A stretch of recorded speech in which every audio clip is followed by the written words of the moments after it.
ફ્રાન્સમાં ફસાયેલા ભારતીયોને લઈને મોટા સમાચાર સામે આવ્યા છે, જેમાં મહેસાણાના કિરણ પટેલ મારફતે ઘૂસણખોરી કર્યાનો ખુલાસો થયો છે. કિરણ પટેલ ગેરકાયદે અમેરિકા લઈ જવાનો માસ્ટર માઇન્ડ છે. મહેસાણા જિલ્લાના 15 લોકો પ્લેનમાં સવાર હોવાનો ખુલાસો થયો છે.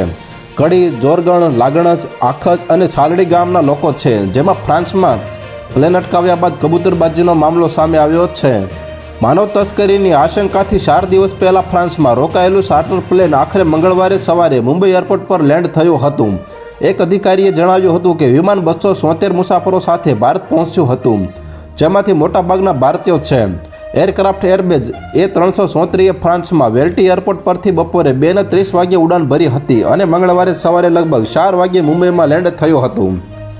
તો હાલ અત્યાર માટે આટલું જ મિત્રો. ફરી મળીએ નવી અપડેટ સાથે. તે પહેલાં વિડીયોને લાઇક કરી ગુજરાત ટોપ ન્યૂઝ ચેનલને સબસ્ક્રાઇબ કરી દેજો અને પાછળ આવેલું બેલ આઇકન પણ દબાવી દેજો, જેથી તમને નવી ખબરો મળતી રહે.